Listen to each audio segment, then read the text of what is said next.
Hello, everyone. Welcome to officially the first episode of the Silicon Valley Outsider.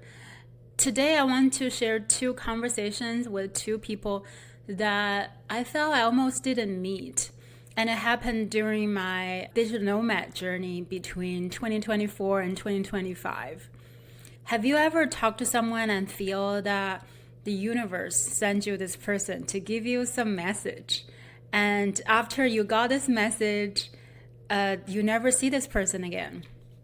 And that's kind of how I feel after I run into those two people. So in 2024, my home base was San Francisco. So the reason I left San Francisco is it's been almost a year since I quit my full-time job at that time. And I always wanted to try living in different cities, especially internationally. So in June 2024, I made a decision to move out of San Francisco and I started my journey. And it was probably meant to be. A content creator friend. She is organizing a trip to Bali with some other tech content creators from San Francisco. So I joined her. It was amazing that I didn't have to do this on my own. And it's my first time going to Indonesia. I always know Bali is a place where there are a lot of digital nomads. It's kind of famous for that.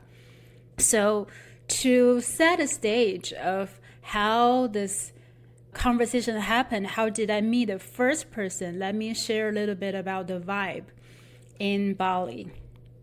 And I live in a neighborhood called Canggu, where it's very green, very lush. There are a lot of restaurants, gym. It feels like you go to a restaurant, you go work out, you go to a yoga class in the middle of a rainforest. And overall, it feels like the digital nomad crowd there is very young, and there are a lot of people from Europe. Everywhere you go, like a coffee shop, a restaurant, there are desks, there are outlets for people like me to plug in our laptops. So it was that vibe. I felt I eat most kind of salad or protein bowls, avocado toast. It literally feel like you're in like a wellness neighborhood in LA, right? So people there work out a lot. If you're in a gym, it just feels like there are a lot of very attractive people. You feel like they're lifestyle or fitness influencers. And there are a lot of people who have e-commerce stores or they're doing some independent tech consulting gig. I was thinking a lot about creating my content. I just started building my career coaching courses. So I was stressed about my own timeline, deliverable. So I didn't really feel I could enjoy a beach vacation while I was traveling. So every day I would go to a cafe or co-working space with a friend, and we do some work, and then we go home and sometimes hang out a little bit. And it's not like I'm doing work all the time, but my mind was kind of consumed by this. Okay, here's how I met the first person. So it was like another day I was going to a coffee shop to work on like a blog post I was gonna publish. And I got there a little bit late. And it was around noon. So if you got there a little bit late, a lot of seats are already taken. There are like a lot of people there. So I look around, there's only one spot available in between two other seats. So I ask lady next to it, oh, is this seat taken? She said, oh, you can sit there. And she just looks like she's chilling. She ordered a cup of tea. So I remember I ordered some tea with a side of almond milk, but almond milk just looks a little weird for some reason. And when I was adding the milk to my tea, she made a comment, oh, that looks interesting, or maybe you need to check something. So I got a vibe that she's open to connect. So I talked to her because in that area, it's like relatively like a young crowd there. And I think she's probably in her 50s. So I'm kind of curious, what's her story? So most of the people here, you feel like they're doing work, or maybe there are other digital nomads, or maybe tourists here for lunch. So I asked her, what brought you here? And she said she is here for a family trip. So she's actually from Indonesia. She's from this area. And every year she would come here, she'd bring her kids. She has a big family, and as a big family, they do something together. And I thought it was amazing because, for example, my family, we never do much stuff with my aunt or uncles. We don't go on trips together. It seems like their family has this tradition. And she said she lives in the Netherlands. So I asked her, what is it like for her to live there? What is like the culture? And she said it's very different. And she gave me an example.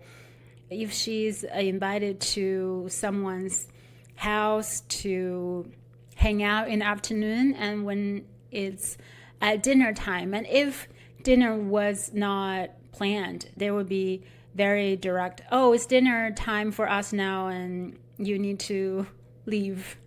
People have very clear boundaries, and in her culture, and I think probably in a lot of Asian culture, it's like more warm.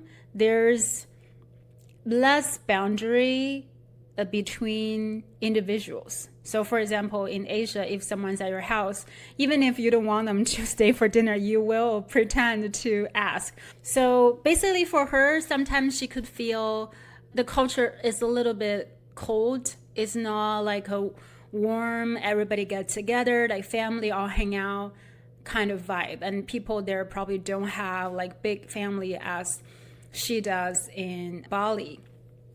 I asked her, what is she doing after this family trip? And she mentioned she's going to a retreat in India. And she told me about this retreat. I think it was related to some meditation practice she does. And she told me about this quite famous author called Osho. And he writes about death, love, philosophy, about meditation. And she recommends his book. I'm curious to check it out. I definitely heard about Osho for a while, but never actually read his book. Maybe that's a sign I need to read his book.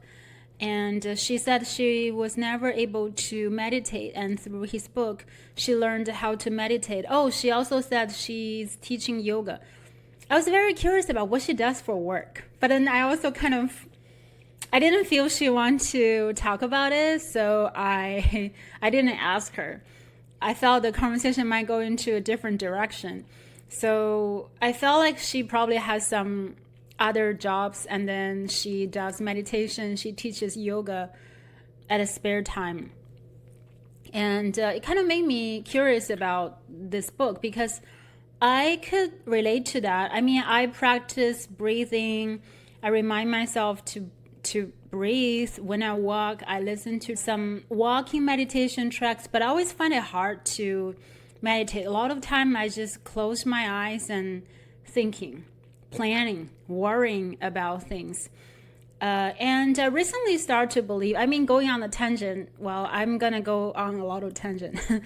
I feel because I like salsa dancing, and I like stand-up paddleboarding, and when I'm doing those type of things, I have to be very focused. You need to be focused on the music, the beat, what your dance partner wants you to move, and when you're paddleboarding, how the wave is like, because if you are not focused, you might fall into the water. So I think maybe for different people, there are different type of mindful practice. Recently also went to a talk. This person said she also can't meditate, and for her, running is her meditation. She said she has a lot of fire energy. So when she runs, that clears her mind. So honestly, I feel, yeah, isn't it boring and limiting to think, oh, meditation only means you have to sit there? Meditation could mean so much more. And for different people, it can take different format. Now people talk about, oh, mindfulness, and especially in SF, sometimes people talk about spiritual practice or meditation like a badge of honor, something they're like brag about. I feel it's kind of deviate from what it actually is about.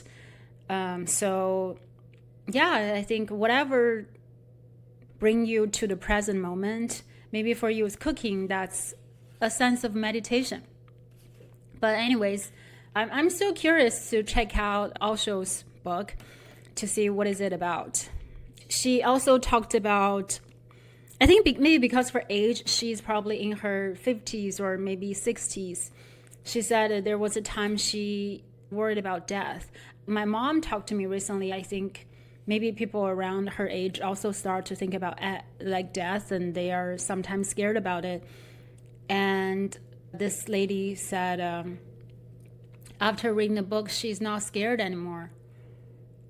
And when she talks about it, she just feels, I believe in what she said. She just seems so calm, and I could see the turmoil she had when she was scared of death. It just feels like, wow, words like ink printed on papers and become books can have so much power, can help people overcome fear.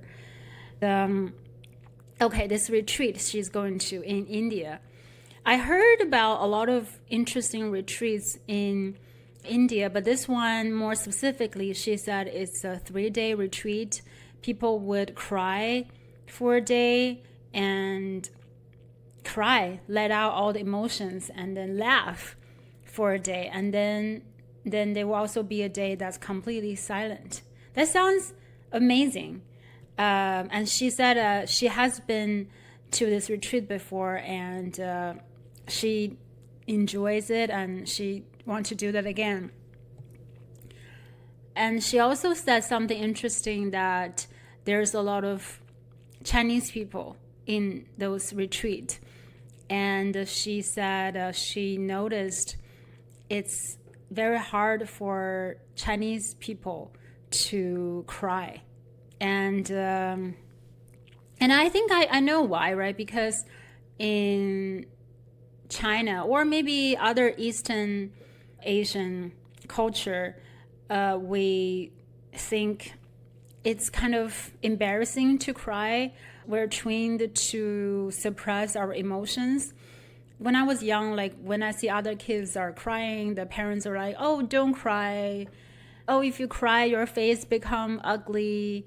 And well, I guess maybe not just for in Asia, probably around the world. I don't know. I think probably a lot of culture doesn't allow people to cry. And for a while, I also thought, oh, I don't cry a lot. That's something I should be proud of because I'm so tough.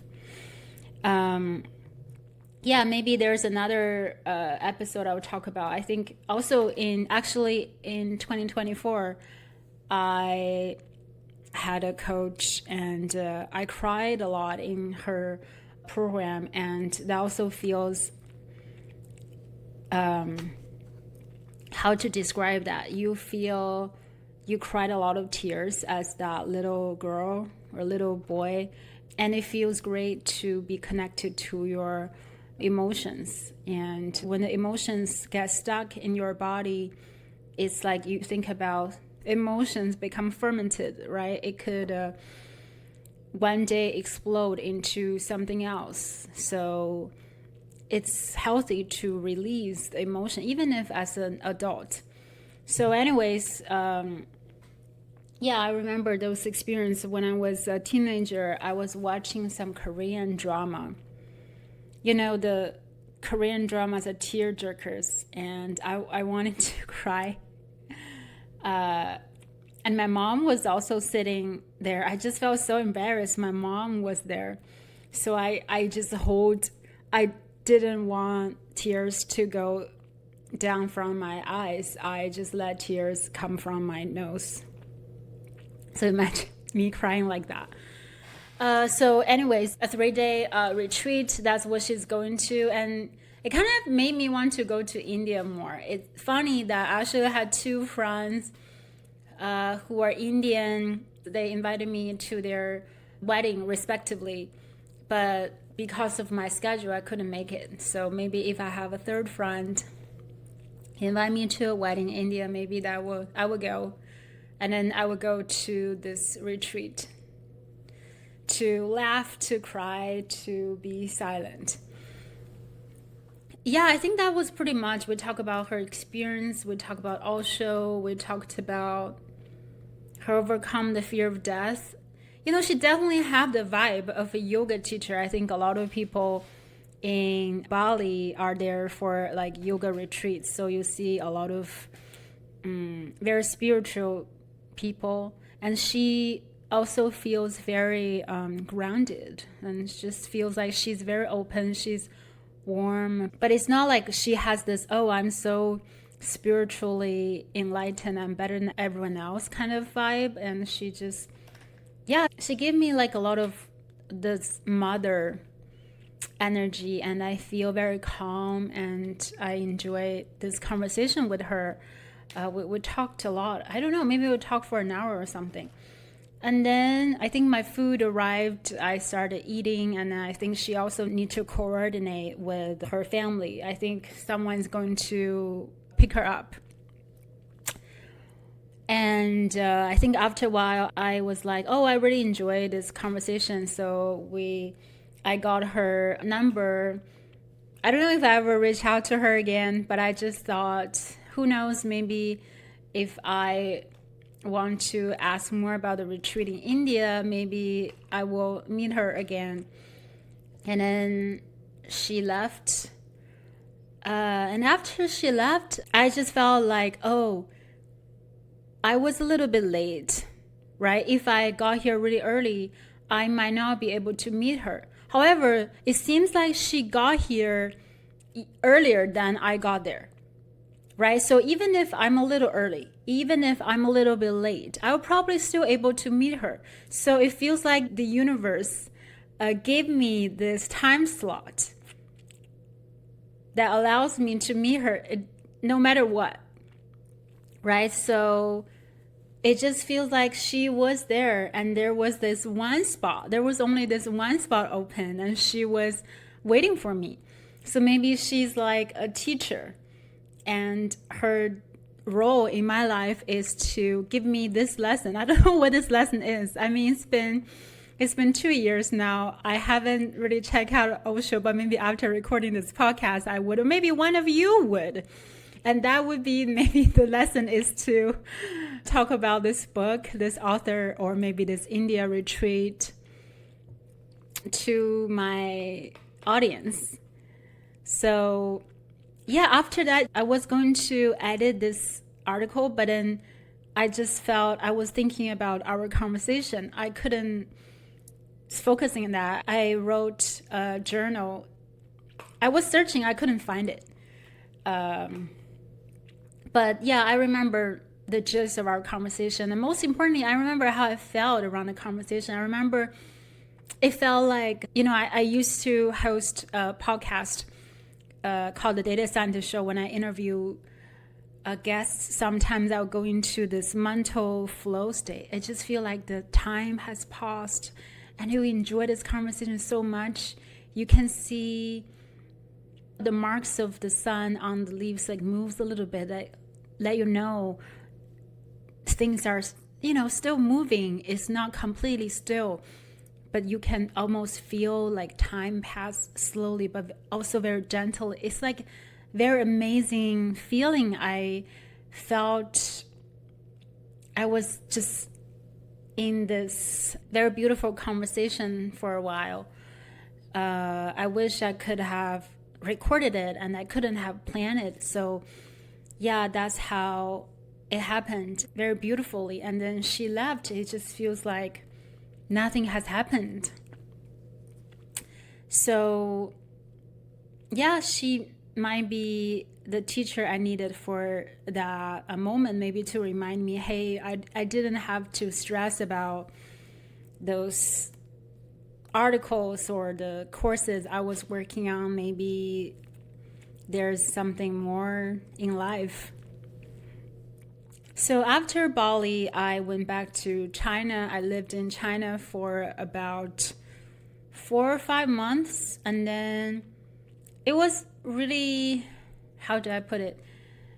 I definitely got to explore the cities, bigger cities in China, but I also felt a bit lonely because I only know my high school friends, junior high friends, and a lot of them are very busy with their life. They have kids, so I didn't feel I could have a community. Again, I was very busy writing, creating content. I didn't feel I have the energy to make a lot of new friends, which made me realize I need to be back to the US to my community, which is really weird. I feel like 10 years ago, the first time I moved to the US, the first time I moved to Seattle, I moved to San Francisco, I never worried about meeting new friends. It was exciting for me. But now I feel maybe after doing that for a couple of times, I'm kind of tired of restarting everything again. I miss my existing friends who I know,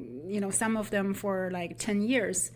And I can just easily text them and meet for a coffee or go for a walk. So I decided to move back to the US. And before my trip to the US, I was going to stop by Hong Kong to visit my friend Tina. You might see her in my other podcast. I interviewed her. She's a big YouTuber in data science and AI. But when we hang out, we rarely talk about AI. Maybe it's just me.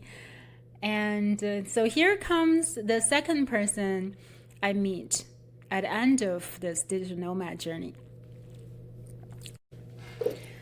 So one day, Tina and I were gonna go on a hike.